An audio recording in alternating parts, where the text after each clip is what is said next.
يكون أسلوبا رفيعا. أهلا بكم ببرنامجنا الثقافي المليء بالمعرفة والعطاء. نرحب بجميع السادة الحضور كل أحد باسمه، ومدير ثقافة البيت الأستاذ سلام إسماعيل، ونائب المدير الأستاذ أحمد الأمير، محمود الأمير عفوا. يسعدني ويشرفني أن ألقي حواري هذا مع الأستاذ أشرف كوينس بداية نرحب بك أديبنا وشاعرنا المثمر والملهم في هذه الفسحة الحوارية.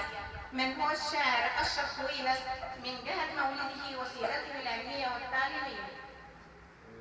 أشرف رفعت كوينس، شاعر وكاتب ومعلم بالتربية والتعليم، ورقيت إلى مدير عام بمدرسة الشهيد طلعت سليمان، وانتقلت منها إلى قسم التعليم الابتدائي لمدة 6 شهور إلى أن أخليت معاشي.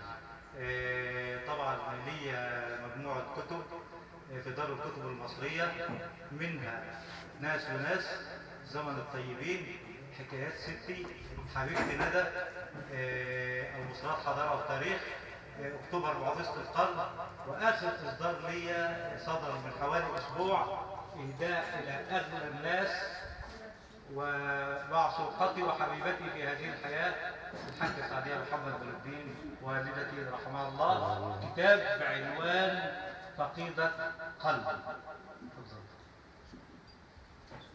كغيرك من الشعراء لابد أن تكون لديك بدايات على ضرب الأدب والكلمة. متى وأين كانت أول تجربة شاعرة بالكلمة؟ والله أنا كانت بداياتي أنا بكتب من المرحلة الابتدائية، بس كان مجرد كلمات بسيطة، وكنت بكتب وأقطع وما كنتش بعطي أي اهتمام. وفي المرحلة الإعدادية اتطورت إن أنا بدأت أكتب كلمات يعني راضي عنها، ولكن ما كانش عندي فكرة إن أنا أخوض التجربة ويبقى لي إصدار، لغاية ما ربنا ألهمني وأكرمني بالكاتب والأديب محمد خليل، رئيس نادي الأدب المركزي لمحافظة الدقهلية ودمياط، وشجعني وقال لي أنت راجل مشرف على 60 وحتى الآن لم يصدر لك أي إصدار في دار الكتب المصرية. قلت له كلمة واحدة، قلت له يا أستاذ محمد أنا لا أنفق أموالي في شيء ليس لها أي فائدة بالنسبة لي. فقال لي لازم يبقى لك كتاب، فعمل لي كتاب على نفقته الخاصة، وكان إهداء من الكاتب والأديب محمد خليل، أول مولود ليا في الوسط الفني إصدار ناس وناس. كانت التكلفة كاملة على الكاتب والأديب محمد خليل.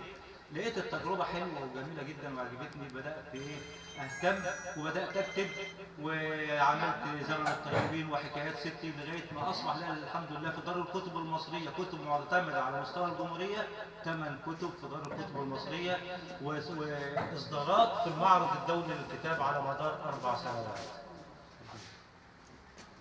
ما هي كلمتك الختامية؟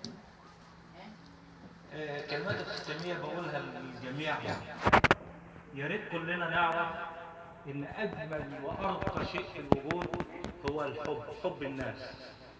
ده الشيء اللي أنا استنبطته وتعلمته من الحياة، إن حب الناس دي أجمل ما في الحياة، لأن الدنيا دي كلها ما لهاش أي قيمة